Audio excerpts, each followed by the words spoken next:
started. So today we have the penultimate webinar with Mike Ellis, who is the director of 43 Clicks North. So Mike's business is a business which is based in Yorkshire, absolutely fantastic search business, which supports a lot of businesses all throughout the UK. So if you've not checked it out, please do check it out after this. He's an incredible guy, and what he's built there over the past 2 or 3 years is fantastic, and his team there looks really, really strong. And today he's talking about a framework to reevaluate and adapt your digital strategy. As like the other ones, please make it all interactive. So if you have any questions throughout, I will pose those questions to Mike, and if we have time at the very end, we'll throw a few questions at the very end. So it should last for around about 30 minutes to 40 minutes, guys. But hopefully everyone will enjoy it, and I'll pass you over to Mike. Cool, thanks Jack. Welcome everyone. This is actually my first speaking event on Zoom as part of COVID. So apologies if I'm a little bit rusty.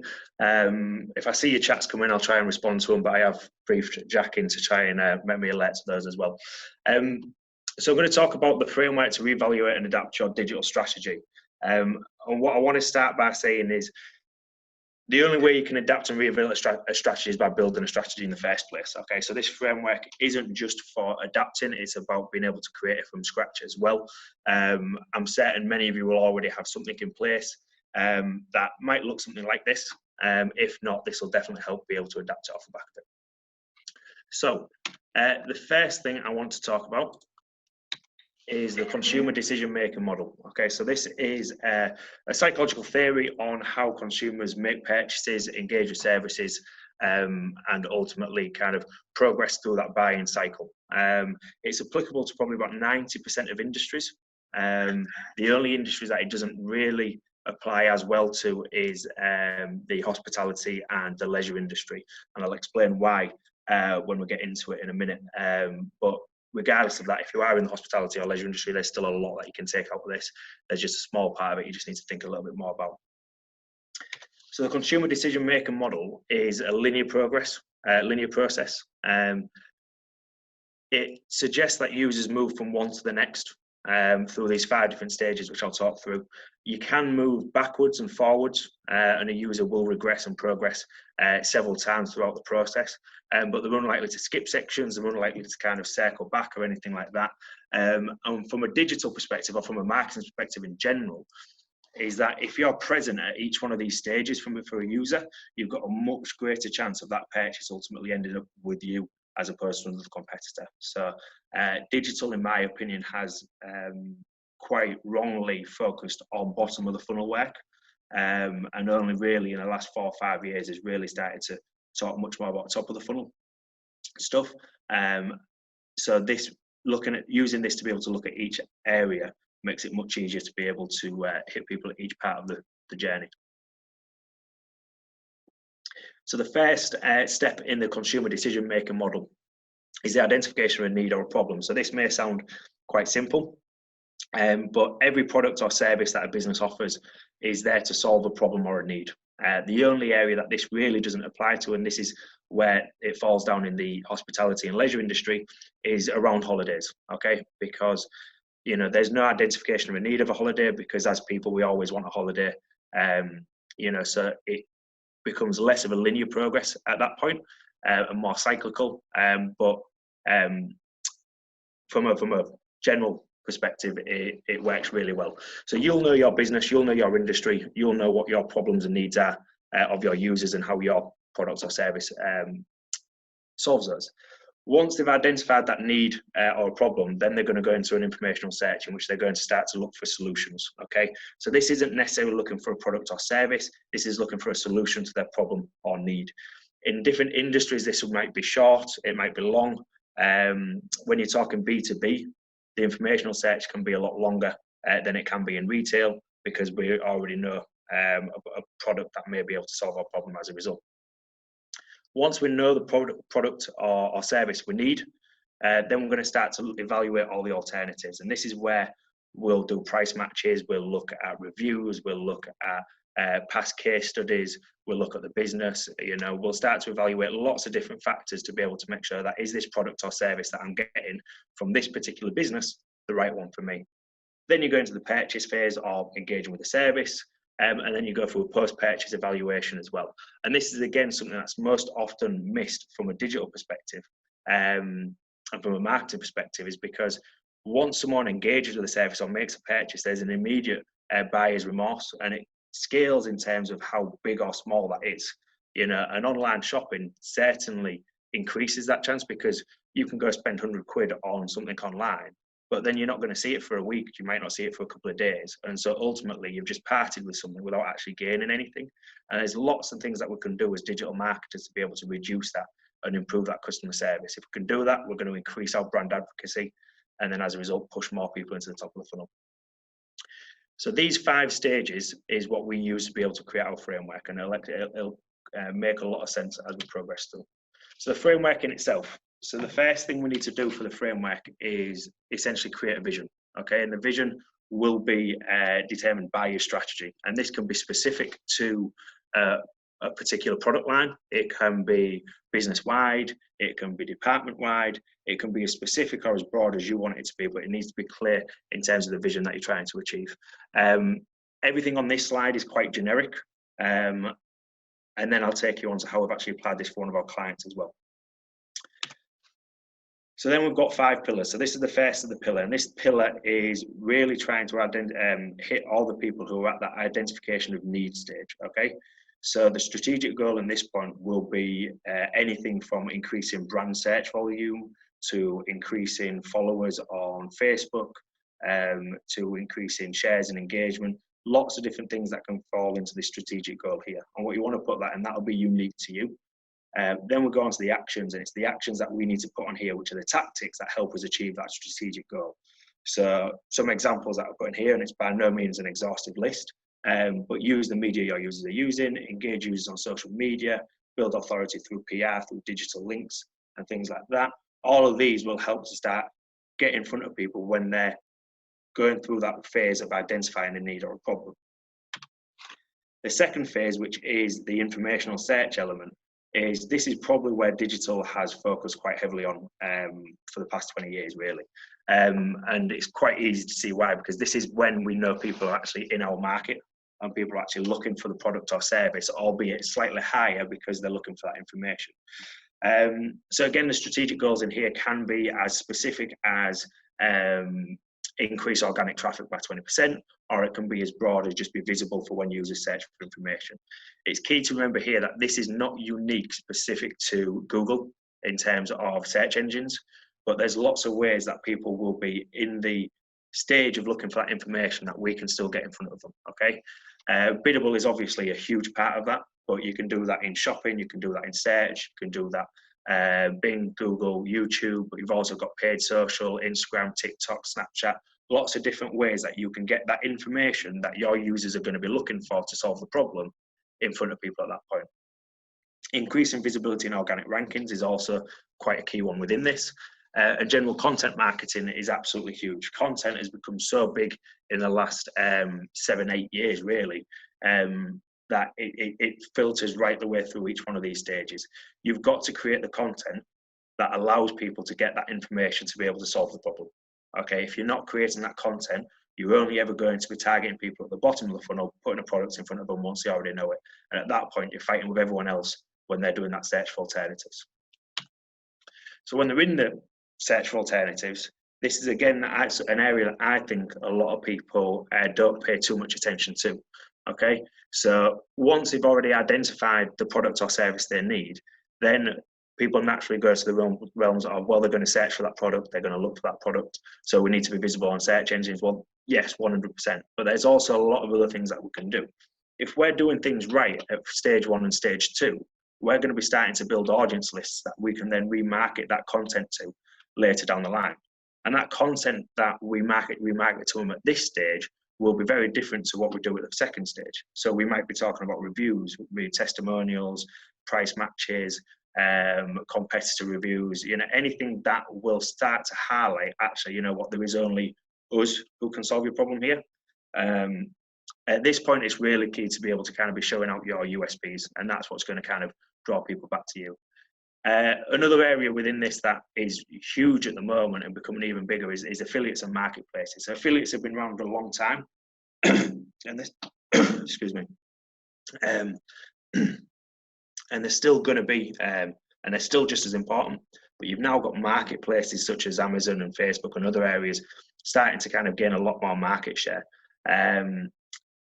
Bringing the hospitality industry into this is you've got OTAs such as Booking.com are absolutely huge. If you don't engage with these when people are going and looking for alternatives, then you're going to be missing a trick because they're already spending huge amounts of budgets to gain that market share, right? So if you're on there, then at least you're giving yourself a chance of making sure you're getting back in front of the user. Okay, a lot of people will fight against the OTAs, will fight against the affiliates or the marketplaces. We certainly recommend you've got to build a strategy and that combines those. And then we've got to make it easy for them to purchase. Okay, so just because they've decided on your product, decided on your service, doesn't mean they're actually going to take it up. There's a lot that we can do to put someone off throughout that phase as well. So we need to make sure that they've got trust in us, and that can be anything from reviews to making sure that our site represents who we are. There's no errors, there's no typos or anything like that. On-site content, again, if you have a sales process where you have a sales rep that talks to them, or even kind of from a retail face-to-face store, there's conversations that users will have at that very last moment, and they'll ask for those questions. And that could be delivery options, it could be returns policies, anything like that. You've got to make sure that content is there for them to be able to engage with. What we've found through a lot of e-com stores in the past is people don't necessarily click on the returns policy, they don't necessarily click on the delivery policy. But by not having it, it reduces the amount of trust that the user has in actually buying from you. So as long as it's there, and as long as something's been said there and it's stated and that information is offered up front, it increases the likelihood that they're actually going to convert. And then we want to improve on-site experience. So again, if we have a usable website that makes it easy for people to progress through, then we're going to increase the chance that they actually convert at the end of it. At this point, we've got to start to think about how much friction can we reduce to stop people wanting to buy from us. And then finally, deliver excellent customer service is the final phase of the decision-making model. We need to re-engage existing customers to create advocates. Okay, there's nothing better than a referral in terms of a sale, whether that's B2B or whether that's existing customers as well. So if you can get people to review on Trustpilot, on Google, start to post the products or anything like that, you can start to gain brand advocacy, and that will ultimately get other people who they're in front of back at the beginning of this stage as well. You need to make sure your customer comms are on point as well. Again, something that quite often overlooked is if you are in retail, make sure people are talking about delivery, slots when things are dispatched. If you have a sales process, make sure that you're communicating what's going to happen at the next stage, what type of information to bring with you, all things like that. And then make sure you work with the data as well, because as you get more data, you're going to be able to find out more and more about your customers that you can then put into your targeting high up the funnel. Okay, so quite generic there. And quite a lot to go through. Hopefully this makes a little bit more sense when I take you through the next sort of slides. So what I'm going to show you now is one of our existing client strategies that we put in place at the beginning of this year. Their vision was to reduce overall cost per lead to maximise the existing market budget while hitting sales targets. So what their major problems was they were using paid social as probably their primary lead generator, and that's where all their media and marketing budget was going, which makes them very fragile as a business. If Facebook decided to disprove them or close their business manager account, then they were going to be in trouble very quickly. But they also had stakeholders in there that wasn't allowing them to increase their marketing budget, but was still expecting higher returns in terms of sales as well. So, common problems that happen within big businesses, and that's what we were kind of tasked to be able to do. So the first thing we put in place from a strategic goal was the identification of a need. So looking at them as a business, what we saw was they actually had quite a high following on Facebook and LinkedIn, but these were all from customers who, all from existing customers. Okay, so they weren't driving any more engagement, any more interest from people who didn't already engage with them with a product or service. Okay, so this meant that their actual awareness within the industry was actually quite low. Okay, so one of the first actions we put in place, we need to increase engagement on Facebook and LinkedIn. We knew that they had about less than 1% reach on pretty much all the posts on average, which meant that Facebook and LinkedIn were looking at them as not producing enough content or relevant content that was generating engagement, and as a result, they just weren't reaching out. If we can start to engage with the people who are already in with their brand, who have already been customers, then we increase the chance of extra customers, more people online and on social actually seeing their presence and increasing their awareness as well. We also knew that because there was a lot of industry publications that was quite, for lack of a better word, ancestral within their industry, that they weren't really being mentioned or talked about by their industry. So they were getting outshone by what were smaller businesses just because they were reaching the front page of these type of publications. So we tied this into an SEO strategy to make sure that we targeted these publications to be able to get expert-driven content on their sites, push links back into the site, which helped from an SEO perspective, but also started to raise the awareness of the client as an expert within the industry. The industry is learning providers.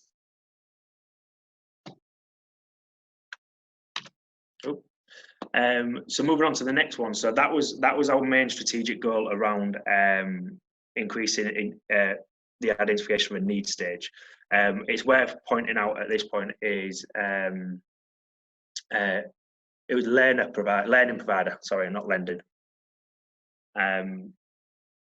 So it's worth pointing out that this is an exhaustive list of actions that we put in here. This was actions that we knew that we could achieve within 12 months that was going to help get them to their overall goal.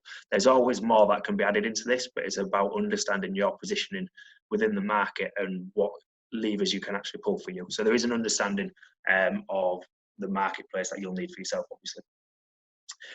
So the next phase is this is the informational search here. So we knew that they'd been putting a huge focus on paid social.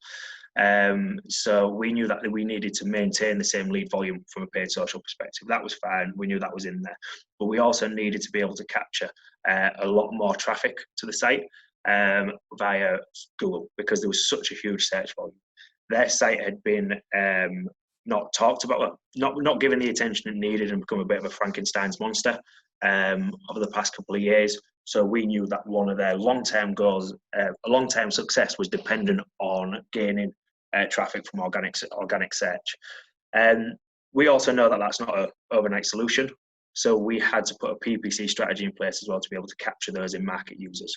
Okay, we identified that their cost per lead on social was higher than what they could actually generate from some avenues through PPC as well. So we diverted some budget away from social media, put that into PPC. So we're starting to try and diversify that and starting to reduce that cost per lead. We also saw that there was a lot of content that they were creating in-house that was being utilized for sales teams.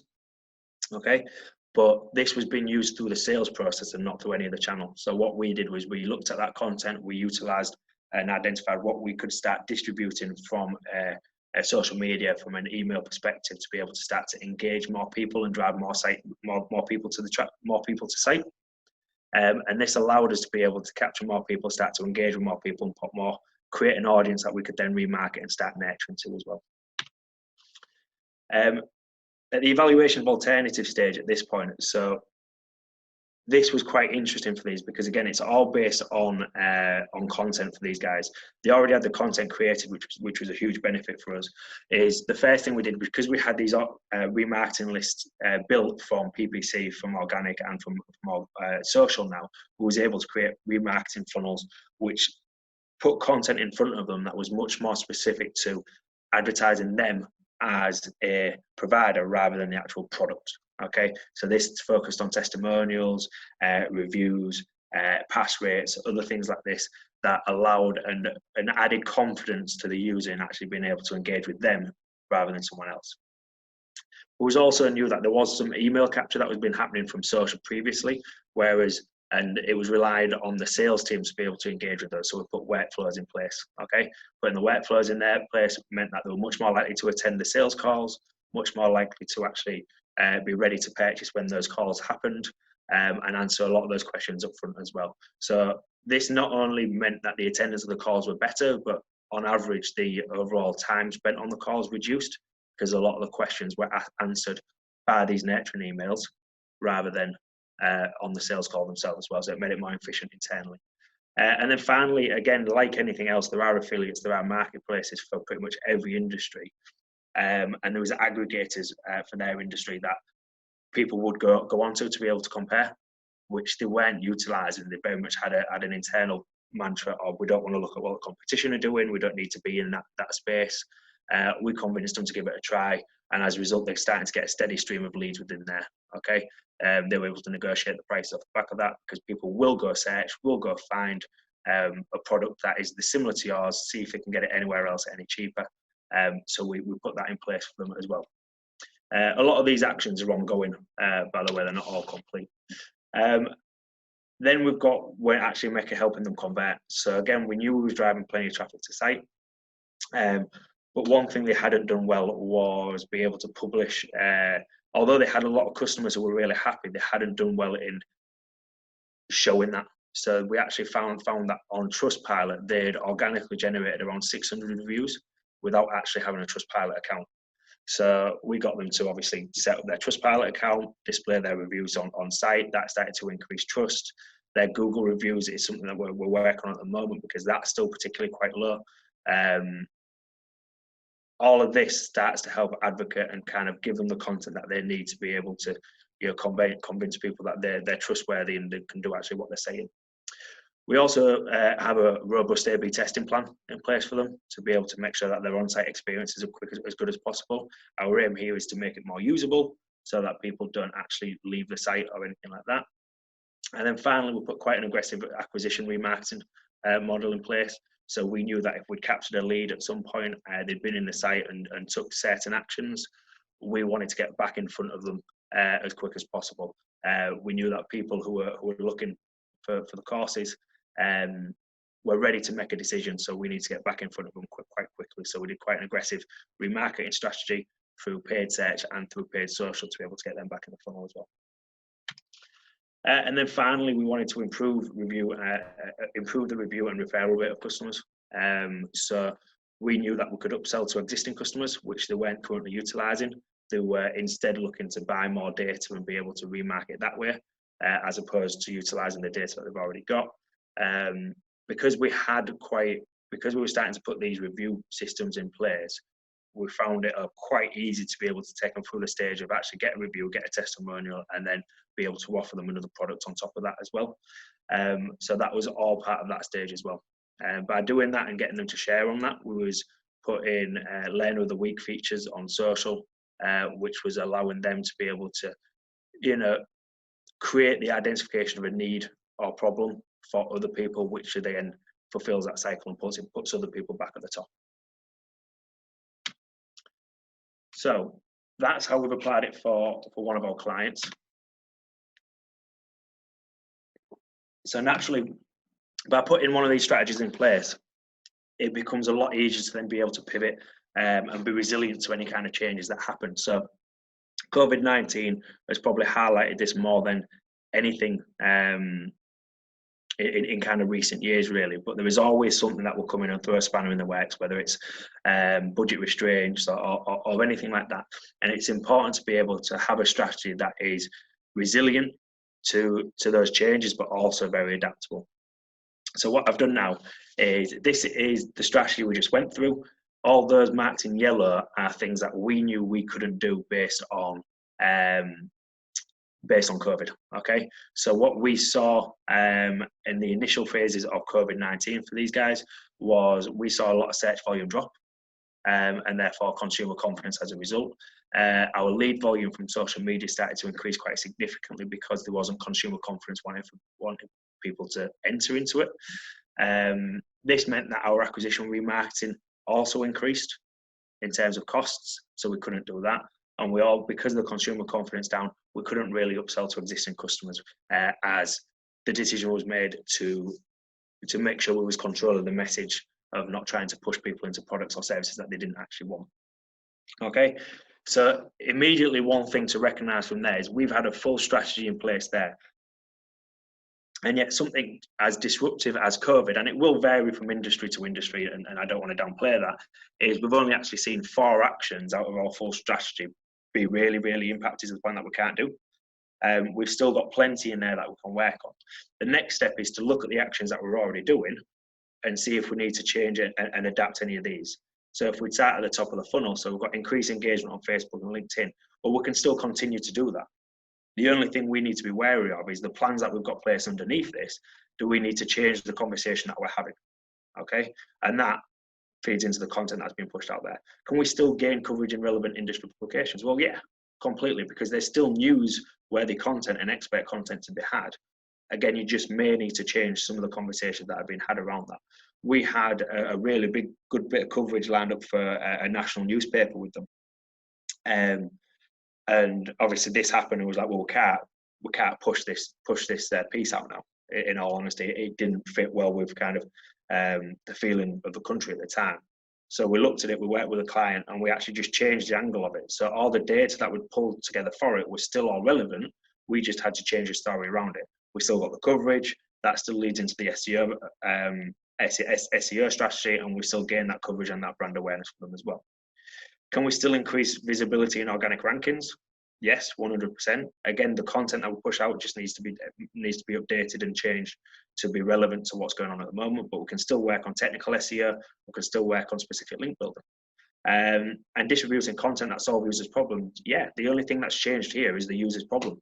So we need to look at our content plan, our campaign strategy, and see what do we need to change and adapt on that. We definitely need to do work to change to it, but we don't need to necessarily change the overall strategy. You look at the other aspects of it, and again, it all falls into the fact that not many of them need to be changed too much. Content remarketing funnels, you probably just, with these, we reduced the aggressiveness and increased the time length on them, so as not to kind of force people into the process. Setting up email workflows to nurture leads, 100%, can still do that. You just insert the content that you've now amended. Using affiliates didn't change in the slightest. Okay, so my point here being is that once you've got a strategy in place, you can identify the actions you're doing and understand how you need to change those to still be able to achieve your goals. Okay, once you've done that, so you've identified the ones that you can't do anymore, you've identified how you need to amend your existing actions, you want to look at how you can potentially introduce new actions that can reduce the impact that this can have negatively for you. So what we did for these particularly is we knew that we weren't going to capture as many people who were in the information stage, because there weren't as many people in the information stage. This was the beginning of the crisis. This has changed quite significantly since.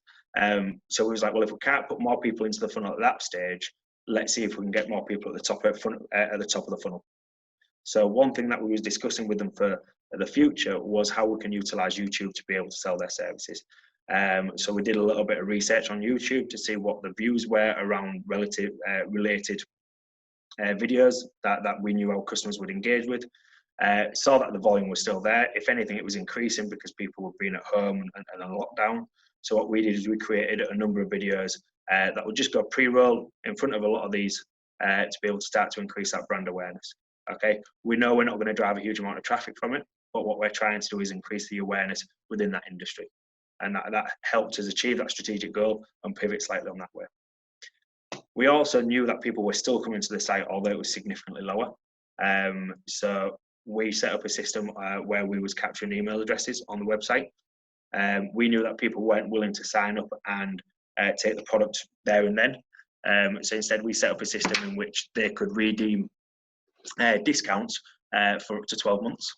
And what this did, it was allow them to capture specific email addresses of people who were definitely interested in the product, but potentially not for now. So what this did is help build an audience list that is now being targeted and allowing people to take up their offer for now and in the future. So what we tried to do from there is get ahead of the return to consumer confidence by capturing those people in our funnel already. Okay, so trying to get ahead of our competitors in that way. So that kind of brings it to the end. So kind of a little bit of an abrupt end there. I should have thought about that a little bit more. But what I really want to highlight with this is when you've got a strategy and a plan in place, like a framework like this, it becomes very easy to be able to pivot and adapt. It's about understanding what's currently going on and how you need to change off the back of it. Without the framework or the strategy in place, you're going to struggle to adapt. So it's all about having that strategy in place at the beginning. Mike, thanks a lot for that. Guys, if you have any questions, stick them in the chat box. It'd be really good to get your views on this and any questions for Mike. But I would open it up. I've got a question, Mike. So I think you were talking about how you've got different clients in very different sectors. And this is a really good outline which encompasses most clients that you work with, or any clients that are out there at the moment. But what kind of nuances and different things are you seeing across sector or across the different companies that you're working with at the moment when it comes to, you know, people changing their digital strategy or tweaking it over the past 8 weeks? So there's been quite a few things. So we work with quite a wide range of industries, so which is always quite fun. We've seen ones that have done well, some that have done bad, some have done mediocre, and that kind of hovering around the middle. Some of the ones that have done particularly well, the first thing that we saw from there was an immediate increase in search volume around their products. Okay, so what most businesses will have is budgets in mind, budgets in place. And we make sure, well, we really promote a flexible budget. Okay, so we knew that if we had media spend in certain areas, we needed to make sure that the client was getting the best value for it. So if you look at the model, as you move from left to right, is the value of the user or the people within that element increase. So for one particular client, which was a sort of supplements company we was talking about before we started, they saw a significant increase in search volume right off the bat. Okay, well, our strategy had media spend split quite evenly between the first 2 stages. So we had a lot of building awareness, building brand, which is what's 100% needed for the long term of that. But they only had limited budget. So what we did was we pulled budget away from the brand awareness and put that straight into the informational section. So that allowed us to compete with other players in the game and capture a lot of that traffic that was people buying right the way then. So we took that decision because we knew that not only were we getting returning customers from there, but we're getting new customers. So as long as we get new customers, we can push them through the funnel, utilize the post-purchase stage to be able to retarget them at the bottom. So although there was some sacrifice in terms of brand awareness, we took the calculated decision to be able to get the new customer now and put them right the way through. And the difference between, say, smaller businesses and big businesses, are people moving at the same pace? Or are you seeing that big businesses, medium-sized businesses are acting quite nimble at the moment based on what's going on? What I'd say is that probably the medium-sized businesses, from our experience, have reacted best. Okay. So I don't know whether it's a level of hierarchy or bureaucracy, but what we're seeing from the medium-sized businesses, because there's fewer people in the chain of command, decisions can be made a little bit quicker. So there's been some small and big doing just as good. I don't want to kind of downplay them. What we found from the big is they've been reluctant to make changes quickly based on public perception. Is what we've found. Small businesses have been impacted much more by cash flow as an issue. So cash flow has marketing is one of those that it's an essential luxury. So when you've got a small business who only has so much marketing budget and so much cash flow, is when things like COVID have happened, is we've been one of the first to be kind of being cut. And you know what, that's business to business, that's business specific. Is, you know, we can preach all day that we need to keep marketing and everything like that, but there are other considerations, so we can't hold that against them either. So we've got a question from Emma. So Emma said, you mentioned clients needing to change their messaging. can you talk around what changes to the messaging that you've seen and or recommend? So it all does really depend on your industry. I'll give you an example at the moment. So we talk about the leisure industry. I mentioned at the beginning is we've got a client who sells motorhomes or rents motorhomes, and obviously at the moment you've got a government message in which there are still no holidays, still no overnight kind of stays or anything like that. So immediately our change when it all happened, this is one of the companies that they pulled right back. We changed the messaging just to be able to just be present at the time, and it was very much more, but for the future. Our messaging changed very much more to, there's free cancellations, free movement of dates if you needed. We can be as open as that. Whereas now we're starting to introduce messaging that is, we're putting stuff in place that is promoting exploring locally without being suggestive about taking holidays, because at the moment there's still the government is still not suggesting overnight stays. We're introducing messaging at the moment that is about getting people's interest in local attractions. So we're not trying to talk about motorhomes, we're not trying to talk about holidays, we're trying to talk about local attractions and what you can do within the UK. Because there's a huge amount of interest in staycations at the moment. Search volume's absolutely gone through the roof. Through the roof's a little bit of an exaggeration, but that's started to come back really strong. Yeah. As a business, they're not responsible if they're suggesting people to take holidays, but we need to still generate that interest. So we're talking about we're subliminally suggesting holidays without saying holidays. So that's one area there. We've got a couple of retail clients in which the messaging that we changed was about contact-free delivery, things like that.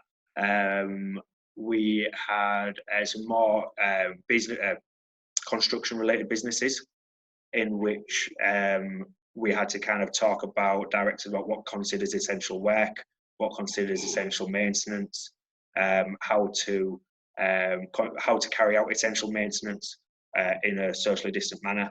A lot of content at the moment is all about how to go back to normal in a socially distant manner. So it's all about being sensitive to the needs of your users and then applying the COVID response on top of that, if that makes sense.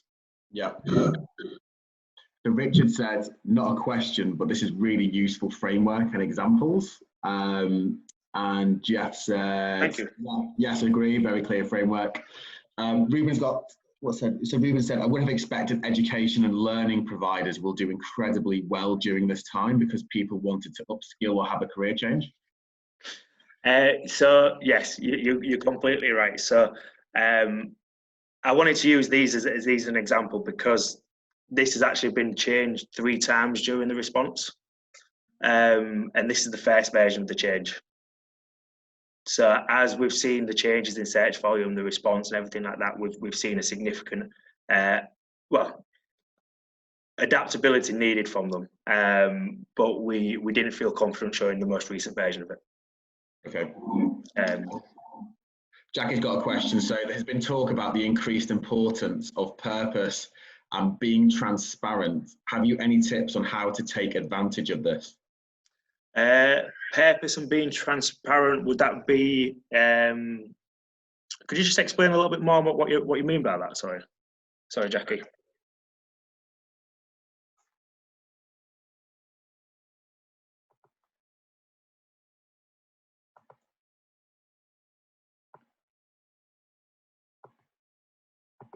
Oh, right, okay.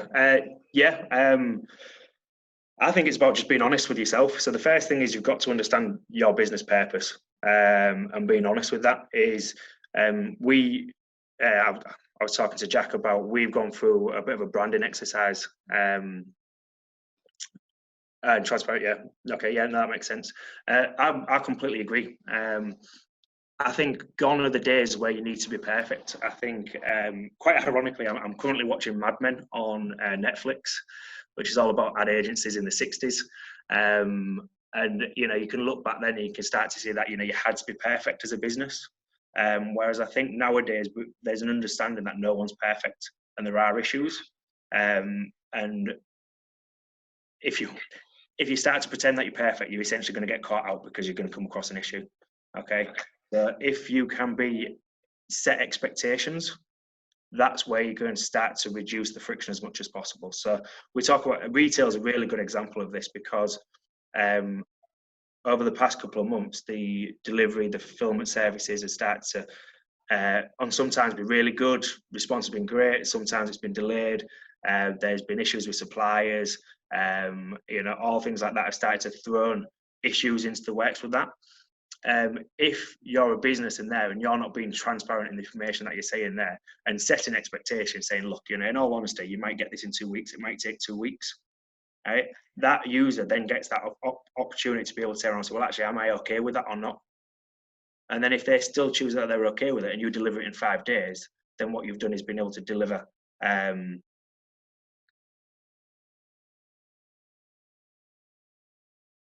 Okay. So being transparent with returns and things like that. So again, it's the same thing. Is if you can say that returns may take longer. So I'm going to finish my first point first. If you set the expectation and you over deliver, you increase your customer satisfaction. But if you set the expectation and only deliver the expectation, then there's no negative association. So when you talk about transparency and issues, is you've just got to be clear and concise in putting that out across there.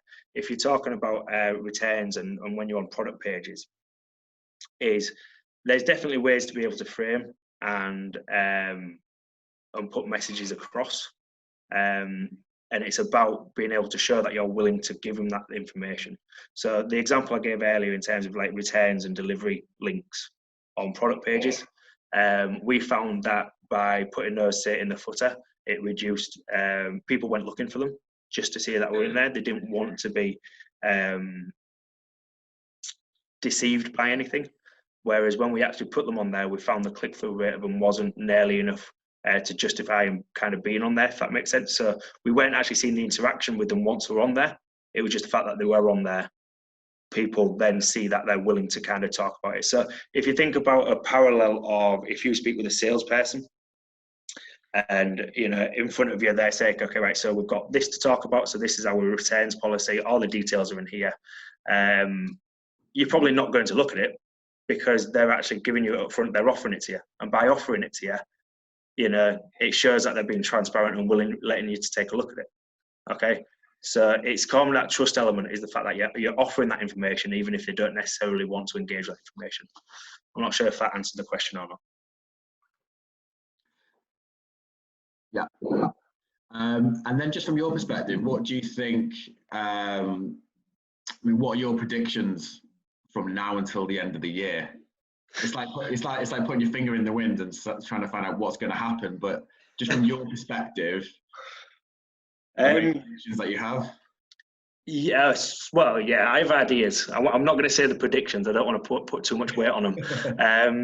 So I think you've got a couple of different things. I think retail is going to do well. I think you've got, obviously, there's been a lot of people who've been hard hit by COVID, but you've also got a lot of people who have just got money in the pocket at the moment. They can't go out and spend it in the pub. They can't go out to restaurants. They can't spend it on those type of activities.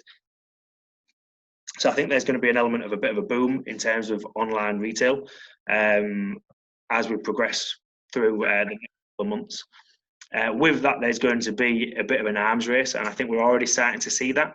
So there's going to be a lot of businesses returning back to like biddable media, and costs are going to start to increase. You look a month ago, and the cost that you could get via Facebook in comparison to what it was a couple of months previously were significantly lower. We're going to start to see those increase, and I think we're going to start to see a lot of businesses try and put more in to try and essentially catch up with what they've lost over the past couple of months. I think you're going to see the travel industry. I think the local travel industry is going to start to do particularly well. I don't think consumer confidence will come back for international flights for a good 12 months, if I'm honest, if not longer. So I think there's going to be a lot of opportunity around there. And I think that there's going to be a recession, but the conversations we're having at the moment is people are quite optimistic.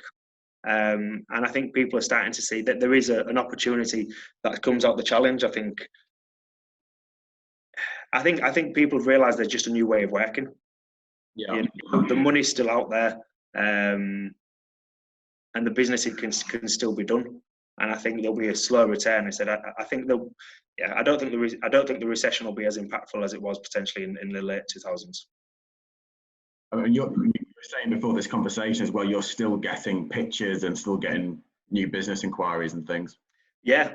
So I mean, it for sure certainly dried up. Yeah. But I think from a business point of view, is people are now starting to look to that future. You know, they can see that the world hasn't stopped, and I think that was a big thing that held people back. Is like the uncertainty. I think the introduction of the furlough scheme to later on in the year has added more confidence. I think the slow reopening and the announcements that have been happening recently have started to add a little bit more confidence. I think this week and last week we've had some really, really positive conversations with new clients. And it seems to be fueled by the fact that actually, you know what, the world is going to continue to turn. Yeah. Let's kind of get back moving. I think the businesses who will struggle in the future are the ones who aren't already making movements now. So if they're waiting to make movements, if they wait to make movements when sales come through the door, then I think they'll be a couple of months behind everyone else. When you mean by that, so are they the ones that are investing into search channels more or at the same levels as pre-COVID? I kind of want to say more, but I don't think that's necessarily true. I think the ones who are returning back to marketing activity. Okay. So, you know, you've had businesses continue through COVID and doing that. They'll do well. As long as they've pivoted and they've changed it. You know, talk from that example there is we've managed to be able to, you know, add an extra couple of channels to their strategy, which means they're slightly ahead. And we've also turned we've turned quite a bit of the other stuff back on as well. So they're actually coming out slightly ahead of where they would have been without it. I think it's the ones who wait for, I hate to say, but cash flow to be secure before turning marketing stuff back on. I think that they're the ones who are going to struggle, and they're the small to medium-sized businesses, or the large ones who are worried about the public view of them. So Sean says, we own 3 retailers and we are seeing online performance is good, but people are more price sensitive. We are finding that our Chinese operation matches what you've just said, Mike. People not traveling and spending more on other things to make them happy other than travel. That's exactly it. We've seen something similar. So we've seen traffic go really up, but not the purchases come through on some of our clients. And again, I think this is just a delay in the consumer confidence coming back. So if you look at the industries that have done like really well, so for example, hobbies have done really well. Exercise supplement companies have done really well because it's all at-home activities that they can do now. The luxuries that maybe, you know, jackets or, you know, clothing, little bits like that, we're seeing at the moment a delay in that purchase. Just because it's like, well, actually, you know, yes, we're still on furlough. Yes, we've got this money, but it's still a bit of a safety net. We are seeing that start to return a little bit, but yeah, completely seeing that. I think my recommendation there would be just do as much as you can to nurture those. So you've got them to the site. Make sure you keep them back in front of them, and make sure when they're ready to make that purchase, you're there. Do you think this sort of experience will affect how consumers will act and buy in the future long term? So basically, for the rest of their lives, do you think people, because obviously beforehand is pretty much like a throwaway culture, fast fashion coming to the forefront. Do you think people who are saving at the moment will continue to do that and buy a little bit more carefully once we get out of this situation? No, I don't. I think people are, well, individuals are smart, people are stupid. Yeah. And I think the same kind of fast fashion that will always apply to someone. I think the main change that we'll see is, and it does depend on the retailers in this respect, is how many more people move to digital channels and stay in digital channels. So for someone who has been in digital for a long time, I don't particularly like shopping online. Yeah. Probably because I'm doing it every day in some fashion or another. So I've never moved to kind of like the supermarkets, for example. Yet obviously during this, me and my partner have. Okay, Yeah. and now we're actually starting to see the huge benefit of that, and quite likely going to stick with that. Okay, but Morrison's, Asda, the supermarkets in that respect, and anyone else who's picked up those customers, they need to figure out a way to keep those customers online and with them. So like I don't see Morrison's, I don't see any of the supermarket chains reacting on trying to keep these customers. They've acquired a whole load of new customers, but it's what we was chatting about the other week is this COVID customer. Yeah. It's how can you keep someone who is a customer of yours purely out of circumstance because of the current situation? How can you keep them a customer in the future? That's what's going to change behaviour. But that all depends on the businesses, I think, taking advantage of that. We've got another one of our clients. They do uniforms for healthcare. They do healthcare uniforms, and they've seen a huge spike in obviously interest in their business, and they've done particularly well out of it. We're putting a strategy in place. They've got a lot of people are working and ordering from them because they can't from their usual places because they're a manufacturer. What's to stop them going back to their usual place in 6 months' time? And it's that strategy that needs to be put in place to make sure that the business continues to grow, and you can actually change that behaviour. I mean, you're still seeing that in food. So a lot of these food subscription businesses have actually increased sales, as well as a lot of B2B wholesalers pivoting and constructing B2C websites off the shelf within 3 or 4 weeks. So it'll be really interesting to see how they can maintain that. Do you think a lot of the subscription food businesses will drive that further forward, moving forward, as well as the B2B whole food retail? I think so, but I think it all comes back down to demand as well. Is people do have a little bit of expendable cash at the moment, because of not being able to go out and spend it on the usual things. When life gets back to normal, how much of that disposable cash are they still going to have? And when things get a little bit tighter, what's the first thing to go? Yeah. It's going to be these elements of luxury. So there's got to be something done by the business itself to keep that customer. I do expect a lot of businesses who have done particularly well. We've seen a couple of really, really significant growth, and they've hired and they've put infrastructure in place to match that growth. But yet that growth isn't going to be sustainable. There will be a dip. Yeah. As things get back to normal, that distribution will return to somewhat of a normality. How they keep that customer is going to be is down to them, and hopefully they can hold on to it. But as life gets back to normal, people there will be a new version of that distribution in terms of where that wealth is spent, but it's still going to be spread out. I mean, for one, I can't wait to get back into a pub. Yeah. So I'm going to go spend money in a pub, okay, which is probably going to stop me spending it on comic books, which is what I'm probably spending on at the moment. Yeah. Well, comic books? Yeah, I'm a big comic book nerd. What are you into, like Beano, Dandy? No, Marvel. Okay, Yeah, classic one. So Sean's just written in the chat just now, I think there was additional demand on the subscription food retailers as supermarket delivery spots became more scarce. They will need to build audience and gain email databases to keep these people. Yeah, 100%. Well, that's the thing. They've now got my email address because I've ordered from them. Yeah. But I've received no communication on anything off the back of that. So what they're going to do to keep me in place is I'm already thinking about going back to my usual shop and doing it now that it's a bit more open.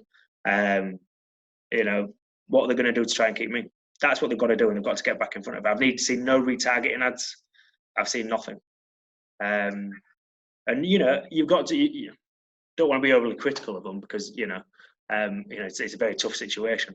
You know, but you know, they're probably one of the industries where they're gaining revenues as opposed to other areas. So they can certainly be reinvesting it into the marketing at the moment.